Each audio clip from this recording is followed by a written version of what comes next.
Dear Abba Kyari, Chief of Staff to President Muhammadu Buhari, I have not come gloat over your affliction by coronavirus COVID-19. I have come to sympathize with you and to wish you strength as you pull through this deadly infection. But I will not express my sympathies without some censoring. Really, I believe coronavirus in an inevitable doom. It has been suggested by some health experts that the disease could spread to as much as 60% of the world's population if it spirals out of control. The coronavirus epidemic could spread to about two-thirds of the world's population if it cannot be controlled, reports The Guardian UK, quoting Hong Kong's leading public health epidemiologist. We can only do what we can not to get infected, but this virus has shown itself to be indiscriminate of race, class or gender. It could be any of us today or tomorrow. None is impregnable to this lethal enemy. Top politicians, celebrities and different people across the world have been afflicted. So why do some of us gloat because someone in government is stricken by this plague? I do sympathize with Kyari and I consider the rivalry over his affliction by certain people in poor states. I understand some persons may have an axe to grind with him based on the assumption that he is the hand steering the wheel of the Buhari administration into the doldrums, but carousing over the misfortune of anyone does not speak better of us. How are we different from maniacs when we celebrate the agonies of other people? Are we ourselves immune to this disease? Kyari contracted this virus while on an official assignment alongside Saleh Mama, Minister of Power. He had attended a meeting in Germany with officials of CMS to discuss issues relating to the Nigerian power sector. After returning from the trip, he had himself tested, though he showed no symptoms. This shows responsibility on the part of the Chief of Staff at a time when some members of the elite have willed to be irresponsible. Permit me to take a detour from this letter. A memo Kyari wrote to the leadership of the National Assembly on how federal lawmakers returning from abroad were evading screening had gone viral earlier on Monday. It was reported that 35 senators had not complied with the procedure to determine their coronavirus status. The senators were said to have returned from a trip to the United Kingdom, UK, where they attended a Petroleum Industry Governance Bill (PIGB) seminar in London last week, and that they refused to subject themselves to COVID-19 screening at the airport. This is utterly irresponsible and a contemptible display of elite arrogance. It is why the spread of this virus in the country has the prospect of becoming grimmer than it is. On Monday, Atiku Abubakar, former vice president, revealed that one of his sons is plagued by COVID-19 and as suspected there was rostering in some quarters as if the disease only afflicts the rich. Really, at this time, we must be compassionate and attuned to our humanity. The promiscuous nature of this affliction should sober us up.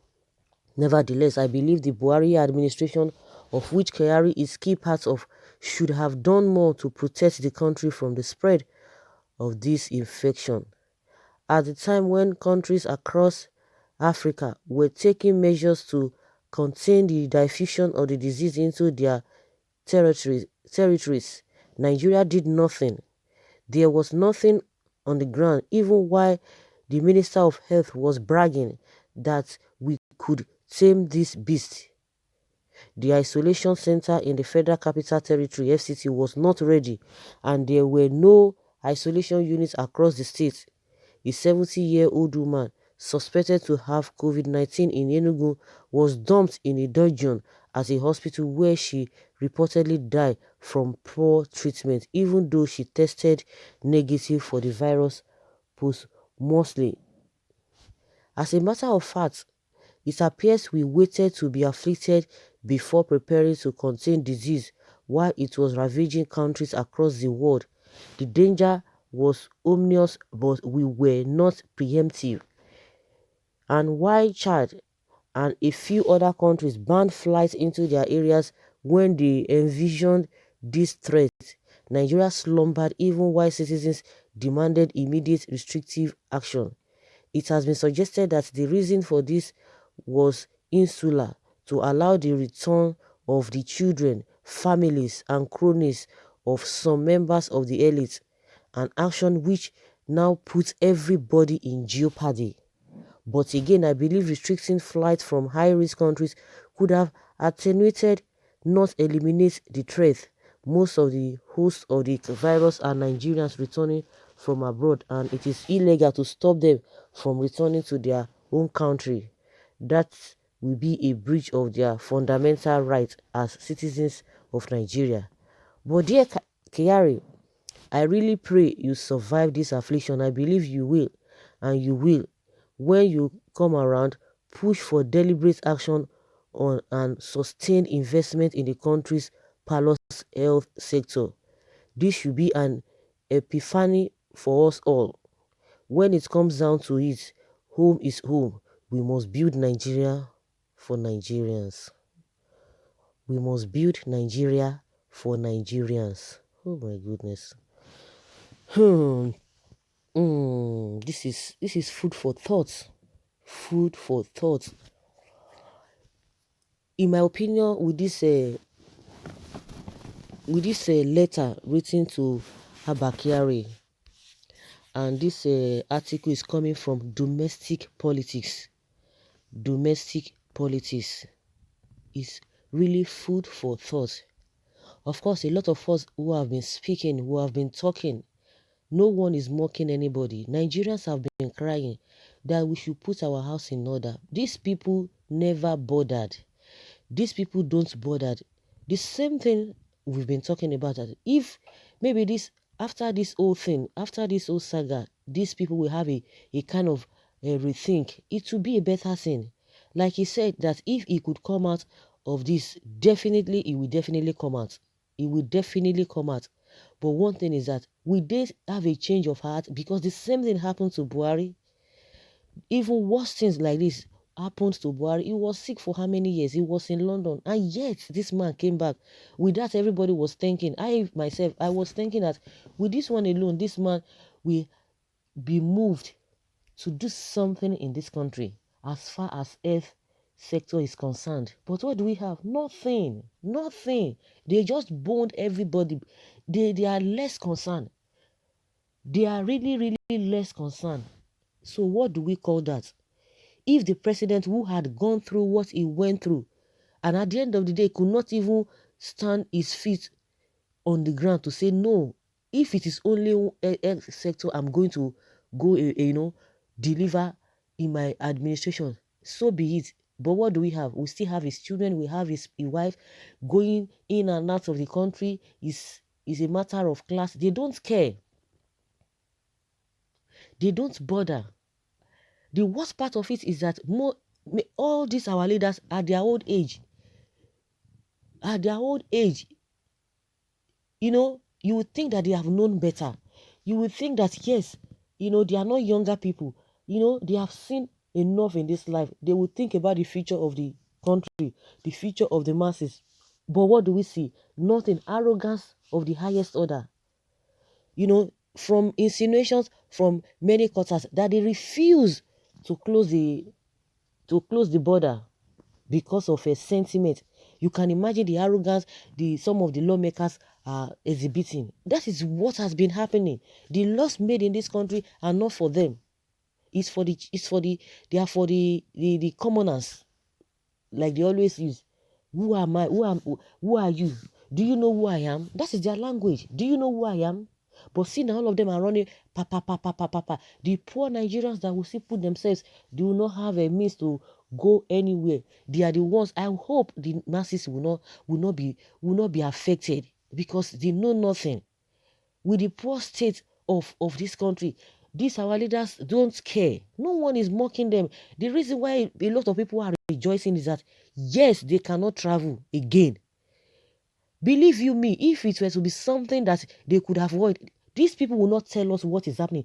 Because they believe they don't owe us any explanation, because now they know that they cannot hide. There is no hiding place. As far as this is concerned, there's no special hospital. It's not just any hospital you can just go that you want to go and treat yourself. There must be a special place. And to crown it all, we had enough time to have prepared for these things. They never prepared. See what is happening. Like what we are hearing from these domestic policies. The smaller other countries prepared. They shut down all flights, from all those high-risk countries. But what do? Nothing. Bigmanity, pride, arrogance. It is what is killing them. And that's why majority of Nigerians are not sympathizing with them. Saying now that the place you have rejected, the country that you have rejected, that you have refused to do something, that is the same country that must contain you. And that is why they are telling us, oh, this one is this one is that. They wouldn't have done that. Believe you me. These people, if it were to be something they would have, they would have, uh, uh, uh, taken away from the public, for the public not to be aware. They will do that because that is their usual way of doing things. They don't care. I doubt if these people with this happening, whether after all of this saga, they will be able to have a rethink. I doubt it. If Buhari, that faced more than this, could not do anything as far as our hospital sector is concerned, I doubt if this one they will do anything. They will do anything. Within that, they will be like, I will do, but forget it. As soon as they are out, nothing again. It's food for thought. It's a lesson to everyone. It's lesson to everyone. It's unfortunate that if this kind of a thing happens, where do the poor masses, where would they run to? Where would they run to? That is the question. Honestly, let them do the needful. Let them do the needful. Someone says, why will he? All these people that their Boko Haram has been killing, did he sympathize with them? Esme, the same thing. Did we hear anything for them? Nothing.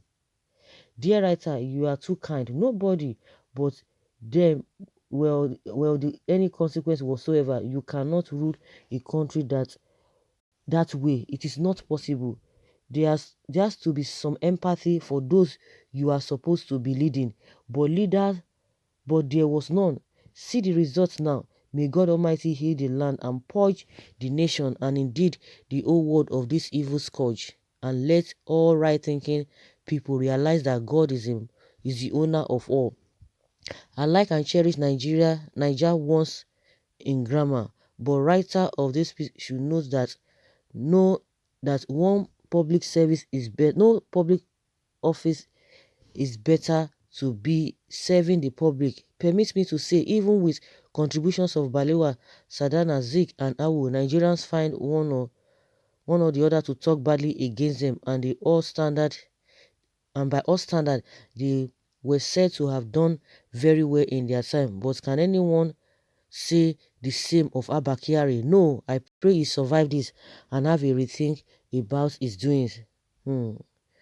Someone says, I hope my friend Abba Kyari has taken the salient point in for serious consideration. My humble opinion. This letter no end well. Why this man no go? Why? No. This one is saying the man should whatever. If politicians abroad who tested positive or died of COVID-19 were not insulted and their counterparts in Nigeria are being insulted for having COVID-19, that should tell you that all is not well. Exactly. Those ones, they are not insulted. You could see the way they take care of their people. Now they are telling everybody, oh, there must be lockdown. But they are not preparing what it takes to have a lockdown in the country. They are not preparing for those people. and you think that the masses will be sympathizing with them.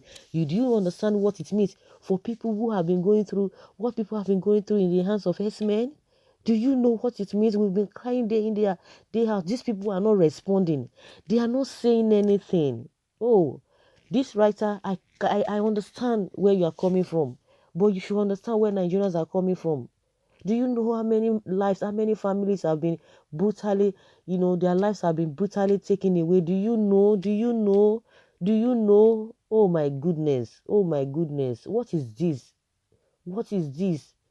The same masses that are always on ground, that are always down, yes, they will continue. Where do they want the masses to go? With all this is happening, the masses have been in their country without any good thing to show for it, and yet these people do not care about them. I hope he will listen. I hope he will learn. I hope all of them will learn. So guys, let us hear your opinion. Leave your comment below and let's have